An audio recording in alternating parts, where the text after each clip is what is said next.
이 나무는 생태계의 암세포입니다. 유럽 최고의 전문가가 40년간 외쳤습니다. 그런데 한국에서는 산림녹화의 영웅이라 불렸습니다. 누군가는 매년 수백만 유로를 들여 제거했고, 누군가는 이 나무로 마을 전체가 먹고 살았습니다. 과연 같은 나무를 두고 왜 이토록 정반대의 평가가 나온 걸까요? 지금부터 한 과학자의 충격적인 깨달음을 공개합니다. 안녕하세요. 저는 장피에르 르그랑입니다. 프랑스 국립산림연구소에서 침입종 제거 전문가로 일하고 있죠. 2023년 10월 어느 날 저는 연구실에서 마지막 보고서를 검토하고 있었습니다. 제목은 유럽연합 침입종 블랙리스트 최종 보고서였죠. 40년간의 연구를 집대성한 역작이었습니다. 보고서 37페이지를 넘기던 중 저는 깜짝 놀랐습니다. 감나무 항목에 이상한 주석이 달려 있었거든요. 한국은 예외, 오히려 보호종으로 지정이라고 적혀 있었습니다. 말도 안 돼.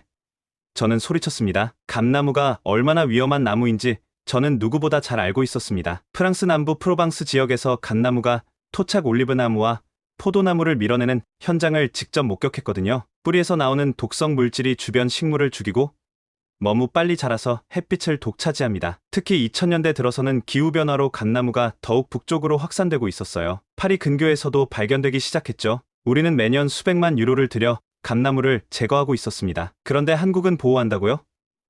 저는 당장 동료 미셸을 불렀습니다. 미셸, 이게 뭔 소리야? 한국이 감나무를 보호한다니? 미셸이 어깨를 으쓱했습니다. 저도 이상하다고 생각했어요. 하지만 한국산림청 자료를 보니 정말이더군요. 심지어 산림녹화 1등 공신이라고 칭송받고 있대요. 저는 믿을 수 없었습니다. 분명 뭔가 오해가 있을 거라고 생각했죠. 아니면 한국이 생태계의 위험성을 모르는 걸까요? 그날 밤 저는 잠을 이룰 수 없었습니다. 40년간 제가 해온 일이 과연 옳았을까? 아니면 한국이 뭔가 특별한 비밀을 알고 있는 걸까? 다음날 아침 저는 제 연구실 벽을 둘러봤습니다. 40년간의 감나무 제거 프로젝트 사진들이 빼곡히 걸려 있었죠. 프랑스뿐만 아니라 스페인, 이탈리아, 그리스까지 제가 주도한 프로젝트들이었습니다. 1985년 제가 처음 이 일을 시작했을 때를 기억합니다. 마르세유 근처 작은 마을에서 감나무 한 그루가 발견됐죠. 누군가 관상용으로 심었다가 방치한 것이었습니다. 5년 만에 그 한 그루는 숲을 잃었고 토착 참나무들은 모두 죽어 있었어요. 감나무는 생태계의 암세포입니다. 제가 학회에서 발표할 때마다 하는 말이었죠. 실제로 감나무는 무서운 속도로 번식합니다. 한 그루에서 1년에 수천 개의 씨앗이 떨어지고 새들이 그 씨앗을 먹고 사방에 퍼뜨립니다. 더 큰 문제는 타감작용이었어요. 감나무 뿌리에서 나오는 화학물질이 다른 식물의 성장을 억제하거든요. 제 사무실 서랍에는 각국에서 보내온 감사장이 가득했습니다. 르그랑 박사님 덕분에 우리 숲을 지킬 수 있었습니다. 이런 내용들이었죠. 특히 2015년에는 유럽연합 환경위원회로부터 표창도 받았습니다. 감나무를 침입종 블랙리스트에 올리는데 결정적 역할을 했다는 공로였죠. 토착종 억압, 토양 산성화, 생물 다양성 감소, 제가 작성한 보고서의 핵심 내용이었습니다. 과학적 데이터로 뒷받침된 명백한 사실들이었어요. 감나무가 있는 곳의 토양 pH는 평균 4.5로 떨어졌습니다. 정상 수치인 6.5보다 훨씬 산성이죠. 생물 다양성 지수도 70%나 감소했고요. 그런데 한국은? 저는 컴퓨터를 켜고 한국 자료를 찾기 시작했습니다. 놀랍게도 한국에서는 감나무를 황폐한 산을 푸르게 만든 영웅이라고 부르고 있었어요. 이건 과학이 아니야. 감정적인 판단일 뿐이야. 저는 혼잣말을 했습니다. 하지만 마음 한구석이 불편했습니다. 정말 한국이 틀렸을까? 아니면 제가 놓친 게 있는 걸까? 2023년 10월 20일 저는 한국산림청에서 보내온 자료를 받았습니다. 동료 미셸이 요청한 것이었죠. 첫 페이지를 펼치는 순간 저는 안경을 벗었다가 다시 썼습니다. 숫자가 잘못 보인 줄 알았거든요. 한국 산림녹화율 1953년 35%에서 2023년 64%로 증가, 감나무 기여도 23%라고요? 감나무가 산림녹화에 기여했다는 게 말이 됩니까? 더 충격적인 건 다음 자료였습니다. 감나무 군락지 생물 다양성 지수 평균 89.3. 저는 의자에서 벌떡 일어났습니다. 유럽에서는 30 이하로 떨어지는데 89라니요? 분명 데이터에 문제가 있을 거야. 저는 중얼거렸습니다. 하지만 자료를 계속 읽어 내려가면서 제 확신이 흔들리기 시작했습니다. 한국의 감나무 군락지 사진들이 첨부되어 있었는데 감나무 아래로 진달래, 철쭉, 심지어 참나무 묘목까지 자라고 있었거든요. 이게 어떻게 가능하지? 저는 급히 인터넷을 검색했습니다. 한국 감나무 관련 논문들을 찾아봤죠. 놀랍게도 국제학술지에 실린 논문들이 수십 편이나 있었습니다. 모두 감나무의 긍정적 역할을 다루고 있었어요. 특히 충북대학교 강서진 교수의 논문이 눈에 띄었습니다. 감나무의 성구수종 역할과 천이 과정이라는 제목이었죠. 논문을 읽으면서 저는 점점 더 혼란스러워졌습니다. 감나무가 황폐한 땅에 먼저 자리 잡아 토양을 안정시키고 시간이 지나면 자연스럽게 다른 나무에게 자리를 내준다는 내용이었거든요. 말도 안 돼. 유럽에서는 절대 그런 일이 일어나지 않아. 그때 전화벨이 울렸습니다. 파리 대학의 생태학과 교수 마리 듀보아였어요. 르그랑, 한국 자료 봤어? 나도 믿기 힘들지만 직접 가서 확인해봐야 하지 않을까? 저는 한숨을 쉬었습니다. 직접 가서 확인하면 되겠지. 그들이 뭘 놓치고 있는지 내가 밝혀내겠어. 2023년 11월 5일. 저는 인천국제공항에 도착했습니다. 비행기에서 내려다본 한국의 산들은 온통 초록빛이었어요. 11월인데도 말이죠. 프랑스라면 벌써 나무숲이 다 떨어졌을 텐데요. 공항에서 유럽연합 환경위원회가 준비해준 차량과 통역사를 만났습니다. 이번 조사는 공식적인 연구 프로젝트였거든요. 충북 영동으로 향하는 동안 창밖을 보니 정말 산이 울창했습니다. 저게 다 감나무일까? 저는 의구심을 품었습니다. 영동에 도착한 건 오후 3시쯤이었습니다. 마을 입구에 커다란 표지판이 있었어요. 대한민국함 고장 영동에 오신 것을 환영합니다. 현지 산림청 직원들과 함께 감나무 군락지로 향했습니다. 산 입구에 차를 세우고 걸어 올라가기 시작했죠. 놀랍게도 등산로가 잘 정비되어 있었고 사람들이 산책을 즐기고 있었어요. 선생님, 외국분이신가 봐요. 한 할머니가 말을 걸어왔습니다. 손에는 봉지 가득 감을 들고 계셨어요. 네, 프랑스에서 왔습니다. 감나무 연구하러요. 할머니가 환하게 웃으셨습니다. 아이고, 멀리서 오셨네. 우리 영동 감이 최고예요. 여기 하나 드셔보세요. 저는 당황했습니다. 프랑스에서는 감을 먹지 않거든요. 떫고 독성이 있다고 알려져 있었죠. 하지만 할머니의 성의를 거절할 수 없어서 받아들었습니다. 한 입 빼어 무는 순간 저는 깜짝 놀랐습니다. 달콤하고 부드러운 맛이 입안에 퍼졌거든요. 이게 정말 감입니까? 홍시예요. 설이 맞고 잘 익은 거죠. 맛있죠? 저는 고개를 끄덕일 수밖에 없었습니다. 프랑스의 감과는 완전히 달랐어요. 계속 산을 올라가면서 더 놀라운 광경을 목격했습니다. 감나무들이 빽빽하게 자라고 있었지만 그 사이사이로 참나무, 밤나무, 심지어 소나무까지 함께 자라고 있었던 겁니다. 이건 불가능해. 저는 중얼거렸습니다. 유럽에서는 감나무가 있는 곳에 다른 나무가 자랄 수 없었거든요. 그런데 여기서는 마치 친구처럼 어울려 있었습니다. 더 놀라운 건 숲 바닥이었어요. 낙엽이 두껍게 쌓여 있었는데 그 아래로 각종 풀과 꽃들이 자라고 있었습니다. 고사리, 더덕, 심지어 야생화까지요. 선생님, 뭘 그렇게 신기하게 보세요? 젊은 남자가 다가왔습니다. 배낭을 맨 것으로 보아 등산객 같았어요. 이 나무들이 어떻게 함께 자랄 수 있죠? 그가 웃으며 대답했습니다. 당연한 거 아닌가요? 감나무가 먼저 자라서 땅을 좋게 만들어주면 다른 나무들이 따라오는 거죠. 우리 할아버지가 그러셨어요. 저는 할 말을 잃었습니다. 제가 40년간 믿어온 모든 것이 흔들리는 순간이었죠. 다음날 아침, 저는 강서진 교수의 안내로 그의 아버지를 만나러 갔습니다. 강태성 어르신, 75세의 전직 산림청 공무원이었죠. 어르신은 영동의 한 전통 한옥에 살고 계셨습니다. 마당에는 커다란 감나무가 서 있었어요. 수령이 100년은 넘어 보였습니다. 프랑스에서 오셨다고요? 감나무 때문에? 어르신의 목소리는 나직했지만 힘이 있었습니다. 네.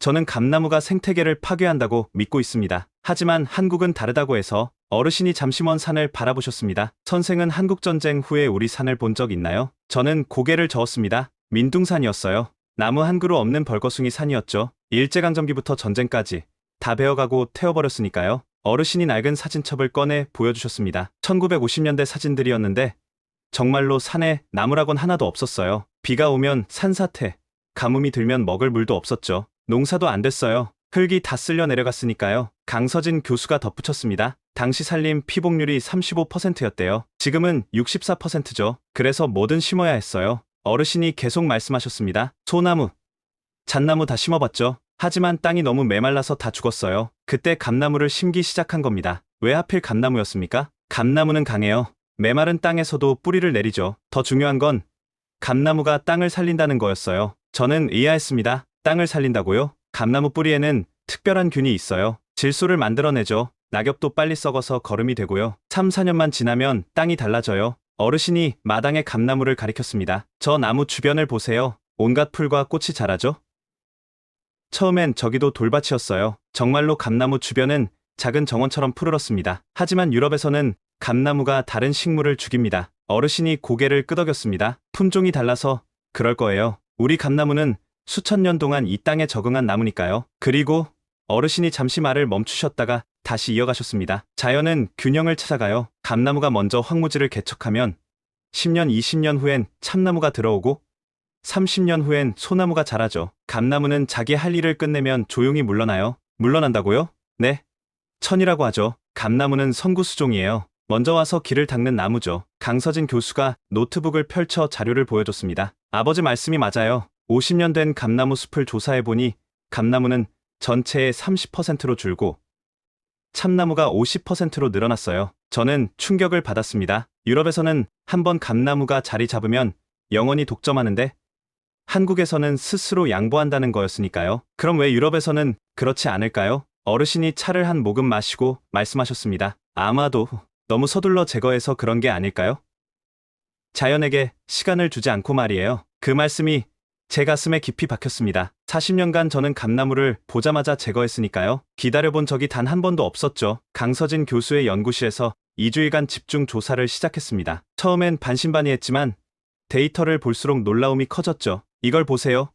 르그랑 박사님, 강 교수가 현미경 화면을 가리켰습니다. 감나무 뿌리의 균근입니다. 화면에는 실처럼 얇은 균사들이 뿌리를 감싸고 있었어요. 프랑스 감나무에서는 본 적 없는 종류였습니다. 이 균이 바로 질소 고정을 돕는 거예요. 더 놀라운 건 이 균이 다른 나무 뿌리와도 연결된다는 겁니다. 연결된다고요? 네. 균사 네트워크를 통해 영양분을 공유하죠. 감나무가 만든 질소를 다른 나무들도 이용할 수 있어요. 저는 믿기 힘들었습니다. 프랑스에서는 감나무가 독성 물질을 내뿜어 다른 식물을 죽인다고 알려져 있었거든요. 하지만 유럽 감나무도 타감작용을 하지 않나요? 맞아요. 하지만 정도의 차이가 있어요. 한국 감나무는 초기에만 약간의 타감작용을 하고 토양이 안정되면 멈춥니다. 유럽 품종은 계속 강한 화학물질을 분비하는 것 같아요. 다음날 우리는 30년생 감나무 숲으로 현장 조사를 나갔습니다. 토양 샘플을 채취하고 나무 분포를 조사했죠. 여기 와보세요. 강 교수가 땅을 파서 토양 단면을 보여줬습니다. 놀랍게도 토양층이 선명하게 구분되어 있었어요. 위층은 검은색 부엽토, 그 아래는 갈색 토양, 더 아래는 모암층이었습니다. 이 부엽토층 두께가 30cm예요. 30년 만에 이렇게 두꺼운 토양층이 만들어진 거죠. 제가 가져온 토양 분석기로 pH를 측정해보니 6.8이 나왔습니다. 중성에 가까운 수치였죠. 질소 함량도 적정 수준이었고요. 하지만 프랑스에서는 pH가 4.5까지 떨어집니다. 그건 강수량 차이 때문일 거예요. 한국은 여름에 비가 집중되어서 과도한 산성화를 막아주죠. 그리고 강 교수가 나무 위를 가리켰습니다. 저 나무들의 나이를 보세요. 감나무 사이로 자라는 참나무들을 자세히 보니 수령이 10년에서 15년 정도 되어 보였습니다. 감나무가 자리를 잡고 15년쯤 지나면 참나무가 들어오기 시작해요. 감나무가 만든 그늘과 토양이 참나무 발화에 적합하거든요. 우리는 계속 조사를 진행했습니다. 생물 다양성도 측정했죠. 1제곱미터당 평균 23종의 식물이 발견됐습니다. 곤충은 41종, 지렁이 같은 토양 생물도 18종이나 됐어요. 이건 건강한 숲 생태계 수준이에요. 강 교수가 설명했습니다. 50년생 숲으로 이동했을 때는 더욱 놀라운 광경이 펼쳐졌습니다. 감나무는 듬성듬성 서 있고 대부분 참나무와 밤나무가 차지하고 있었어요. 보세요. 감나무가 스스로 물러났죠? 나이테를 조사해보니 정말로 감나무들이 서서히 쇠퇴하고 있었습니다. 반면 참나무는 왕성하게 성장하고 있었고요. 이게 바로 천이 과정이에요. 감나무는 자기 역할을 다하면 다음 세대에게 자리를 내주는 거죠. 저는 프랑스에서 가져온 감나무 샘플과 한국 감나무를 비교 분석했습니다. 놀랍게도 유전자 차이가 있었어요. 한국 감나무는 수천 년 동안 이 환경에 적응하면서 진화한 거예요. 그래서 생태계와 조화를 이룰 수 있는 거죠. 2주일간의 조사를 마치고 저는 깊은 생각에 빠졌습니다. 제가 40년간 믿어온 것이 절반의 진실이었다는 걸 인정해야 했으니까요. 르그랑 박사님, 어떠세요? 강 교수가 물었습니다. 제가 너무 성급했던 것 같습니다. 자연에게 시간을 주지 않고 바로 제거하기만 했으니까요. 유럽과 한국은 환경이 다르니까 감나무의 역할도 다를 수 있어요. 중요한 건 각 지역에 맞는 관리 방법을 찾는 거겠죠. 저는 고개를 끄덕였습니다. 과학자로서 겸손해야 한다는 걸 새삼 깨달았죠. 강서진 교수와 함께 야생동물 연구소를 방문한 날이었습니다. 연구소장 박혜원 박사가 우리를 맞이했죠. 감나무가 야생동물에게 얼마나 중요한지 보여드릴게요. 박 박사가 안내한 곳은 모니터링 룸이었습니다. 벽면 가득 숲 곳곳에 설치된 카메라 화면이 있었어요. 이게 다 감나무 군락지예요. 자, 잘 보세요. 화면을 보니 놀라운 광경이 펼쳐졌습니다. 까치, 청설모, 너구리까지 다양한 동물들이 감을 먹고 있었어요. 가을에서 겨울로 넘어가는 시기에 감이 중요한 먹이원이 돼요. 특히 철새들한테는 생명줄이죠. 다른 화면에서는 수십 마리의 새들이 감나무에 모여 있었습니다. 붉은 머리 오목눈이, 직박구리, 동박새 등이었죠. 감나무 한 그루가 겨울 동안 100여 마리의 새를 먹여 살려요. 홍시가 되면서 당도가 올라가거든요. 박 박사가 데이터를 보여줬습니다. 감나무가 있는 지역과 없는 지역의 겨울철 조류 개체 수 차이가 현저했어요. 더 흥미로운 건 이거예요. 화면을 확대하니 감나무 줄기에 딱따구리가 구멍을 뚫고 있었습니다. 오래된 감나무는 속이 부드러워서 딱따구리가 둥지를 만들기 좋아요. 이 둥지는 나중에 다른 새들이나 다람쥐가 재사용하죠. 저는 프랑스에서는 생각도 못했던 일이었습니다. 감나무를 그저 제거 대상으로만 봤으니까요. 다음날 우리는 감나무가 만드는 미기후를 조사했습니다. 한여름의 온도 측정 데이터를 분석했죠. 감나무 숲 내부는 주변보다 섭씨 3도에서 5도 정도 낮아요. 강 교수가 설명했습니다. 잎이 넓어서 그늘을 많이 만들거든요. 그래서 여름에 사람들이 감나무 그늘에서 쉬는 거군요. 네. 그리고 이 서늘한 환경 덕분에 양치식물이나 이끼류가 잘 자라요. 습도도 높아지고요. 실제로 감나무 숲 바닥에는 고사리, 둥굴레, 더덕 같은 음지식물들이 무성했습니다. 이런 식물들이 약재로도 쓰이죠. 주민들이 캐서 팔기도 하고요. 저녁 무렵 마을 어르신들을 만났습니다. 8순이 넘은 김복순 할머니가 말씀하셨어요. 감나무는 우리한테 다 줘요. 열매도 주고 잎도 주고 나무도 주고 잎도요? 감잎차 모르세요? 비타민C가 레몬보다 20배나 많대요. 혈압에도 좋고 할머니가 직접 만든 감잎차를 내주셨습니다. 구수하면서도 상쾌한 맛이었어요. 옛날엔 감나무 잎으로 싸서 음식을 보관했어요. 항균 효과가 있거든. 또 다른 어르신이 거들었습니다. 감나무는 목재로도 좋아요. 단단하면서도 결이 고와서 가구 만들기 좋죠. 저는 점점 더 놀라고 있었습니다. 프랑스에서는 쓸모없는 잡목으로 여겼던 감나무가 한국에서는 이렇게 다양하게 활용되고 있었으니까요. 밤이 되자 박혜원 박사가 특별한 것을 보여주겠다고 했습니다. 열화상 카메라로 밤의 감나무 숲을 관찰하는 거였죠. 보세요. 올빼미가 감나무에서 사냥하고 있어요. 너구리 가족도 감을 먹으러 왔네요. 정말로 밤에도 감나무 숲은 생명으로 가득했습니다. 감나무는 밤낮으로 생태계를 지탱하는 거예요. 단순히 나무 한 종류가 아니라 생태계의 중심이죠. 저는 깊은 감명을 받았습니다. 제가 얼마나 편협한 시각으로 감나무를 봤는지 깨달았죠. 영동의 감 가공 공장을 방문한 날이었습니다. 오기순 할머니가 운영하는 곳이었죠. 68세의 나이에도 정정하신 할머니는 저를 반갑게 맞아주셨습니다. 프랑스에서 오셨다고요? 우리 감 구경하러? 공장이라고 하기엔 소박한 규모였지만 체계적으로 운영되고 있었습니다. 입구에는 금방 수확한 감들이 산더미처럼 쌓여 있었어요. 이게 다 돈이에요. 할머니가 웃으며 말씀하셨습니다. 1년에 얼마나 되시나요? 우리 공장만 3억 정도? 마을 전체로는 100억은 넘을 거예요. 저는 깜짝 놀랐습니다. 작은 마을에서 감으로만 그렇게 많은 수익을 낸다니요. 할머니가 공장 안으로 안내했습니다. 한쪽에서는 홍시를 만들고 다른 쪽에서는 곶감을 만들고 있었어요. 홍시는 그냥 놔두면 되는 게 아니에요. 온도랑 습도를 딱 맞춰야 해요. 특수 제작된 숙성실이 있었습니다. 온도 18도, 습도 80%로 맞춰져 있었죠. 이틀이면 딱 좋은 홍시가 돼요. 너무 오래 두면 물러지고 짧으면 떫어요. 곶감 건조장은 더욱 인상적이었습니다. 수천 개의 감이 줄에 매달려 있었는데 마치 주황색 커튼 같았어요. 설이 맞은 감으로 만들어야 진짜 곶감이 돼요. 당도가 확 올라가거든. 할머니가 하얗게 분이 핀 곶감을 하나 주셨습니다. 쫄깃하면서도 달콤한 맛이 일품이었어요. 이 하얀 가루가 뭔지 아세요? 감의 당분이 밖으로 나온 거예요. 천연 설탕이죠. 다른 작업장에서는 감잎을 가공하고 있었습니다. 어린 잎은 차로 만들고 큰 잎은 염색했어요. 감물 염색 체험장도 있었습니다. 관광객들이 와서 손수건이나 티셔츠를 염색하고 있었어요. 감물은 방부 효과가 있어서 옛날에는 어망이나 돛을 염색했어요. 요즘은 친환경 염색으로 인기가 많죠. 심지어 감씨도 버리지 않았습니다. 감씨 기름 짜면 고급 화장품 원료가 돼요. 항산화 성분이 많거든. 마지막으로 감식초 제도실을 봤습니다. 커다란 항아리들이 줄지어 있었어요. 3년 숙성시킨 감식초예요. 혈액순환에 좋다고 일본에서도 인기가 많아요. 할머니가 장부를 보여주셨습니다. 홍시, 곶감, 감잎차, 감식초, 감물 염색 체험까지 다양한 수익원이 있었어요. 감나무 하나로 이렇게 많은 걸 할 수 있다니 저는 감탄했습니다. 그래서 우리는 감나무를 효자나무라고 불러요. 심어놓으면 대대손손 먹고 살 수 있거든. 할머니 말씀대로 마을 곳곳에서 감 관련 사업을 하고 있었습니다. 감 카페, 감 베이커리,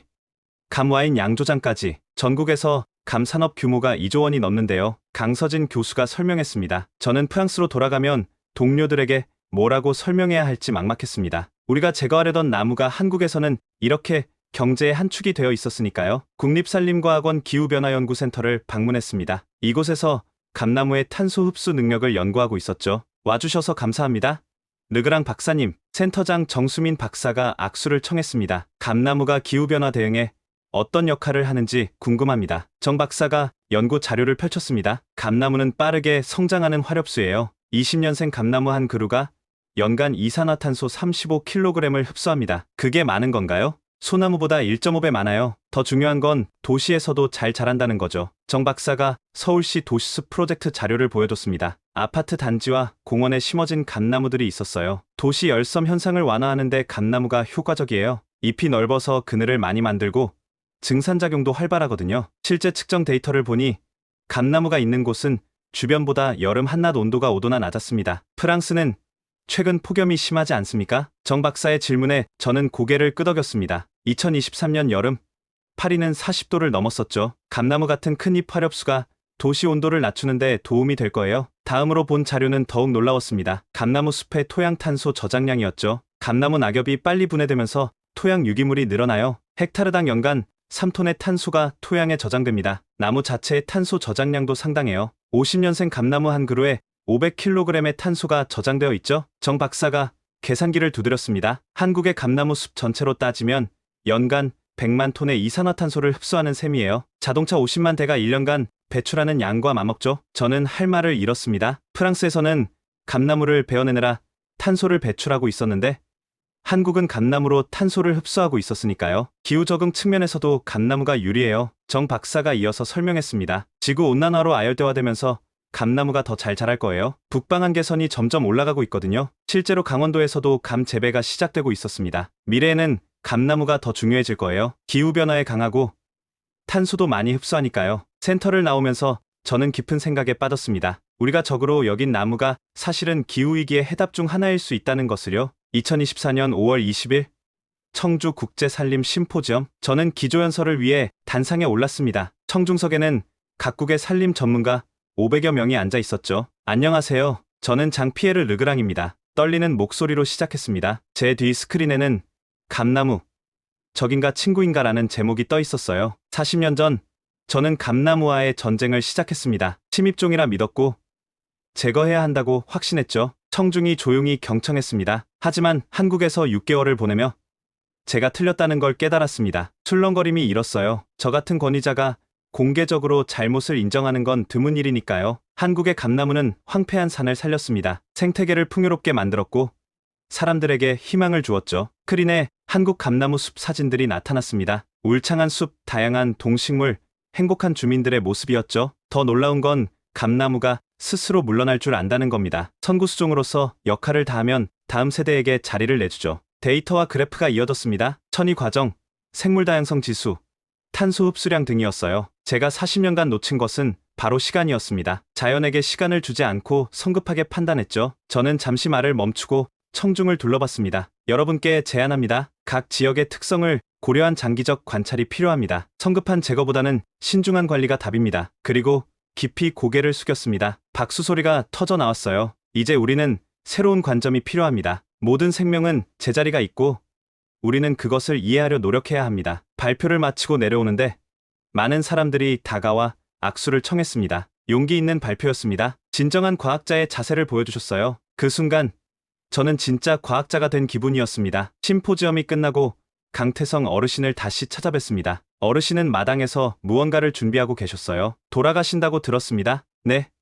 내일 출국합니다. 어르신이 작은 상자를 내미셨습니다. 안에는 감나무 묘목 3그루가 있었어요. 프랑스에 가져가세요. 어르신, 한국 감나무예요. 천일을 잘하는 품종이죠. 프랑스 땅에서도 제 역할을 다하고 물러날 줄 알 겁니다. 저는 감동해서 말을 잇지 못했습니다. 그리고 이것도요. 어르신이 봉투를 하나 더 주셨습니다. 감시가 가득 들어 있었어요. 100년 뒤엔 프랑스에도 아름다운 감나무 숲이 있었으면 좋겠어요. 그때쯤이면 참나무로 바뀌기 시작하겠지만요. 어르신이 미소 지으셨습니다. 나무도 사람도 다 제자리를 찾아가는 법입니다. 서두르지 말고 지켜봐 주세요. 저는 어르신의 손을 꼭 잡았습니다. 거칠지만 따뜻한 손이었어요. 감사합니다. 꼭 심어서 잘 키우겠습니다. 가끔 소식 전해주세요. 프랑스 감나무가 어떻게 크는지 궁금할 테니까요. 작별 인사를 하고 돌아서는데 어르신이 다시 불렀습니다. 르그랑 박사님. 과학은 겸손이에요. 자연 앞에서는 더욱 그렇고요. 저는 깊이 고개를 숙였습니다. 진정한 스승을 만난 기분이었죠. 2025년 6월, 프랑스 프로방스. 제 연구소 뒷산에 작은 감나무 숲이 자라고 있습니다. 한국에서 가져온 묘목들이 이제는 3m가 넘게 자랐죠. 놀랍게도 주변에 작은 참나무들이 돋아나기 시작했습니다. 불과 1년 만에요. 토양도 눈에 띄게 좋아졌고 새들도 많이 찾아옵니다. 지역 주민들도 관심을 보이기 시작했어요. 특히 아이들이 가을마다 감 따기를 좋아합니다. 르그랑 할아버지, 이 나무 정말 신기해요. 저는 미소 짓습니다. 어제는 강태성 어르신께 이메일을 보냈습니다. 감나무 숲 사진과 함께요. 답장이 왔더군요. 잘 자라고 있네요. 자연은 늘 제 길을 찾아갑니다. 창밖을 보니 감나무들이 아침 햇살에 초록빛으로 빛나고 있습니다. 이제 저는 압니다. 모든 생명에는 이유가 있고 우리는 그저 이해하려 노력하면 된다는 것을요. 지금까지 프랑스 과학자가 한국에서 깨달은 감나무의 진실에 대한 이야기 어떠셨나요? 40년의 신념을 버리고 새로운 진실을 받아들인 그의 용기가 인상 깊었습니다. 우리가 당연하게 여기는 것들도 다른 관점에서 보면 전혀 다를 수 있다는 걸 보여주는 사례였는데요. 특히 한국의 감나무가 단순한 나무가 아니라 생태계 복원의 주역이었다는 사실이 놀라웠습니다. 이런 숨겨진 한국의 자연유산을 더 많은 사람들이 알 수 있도록 이 영상을 공유해주세요. 그리고 영상이 좋으셨다면 좋아요와 구독 부탁드립니다. 다음에도 더 흥미진진한 이야기로 찾아뵙겠습니다. 지금까지 원더풀 해외사연이었습니다. 감사합니다.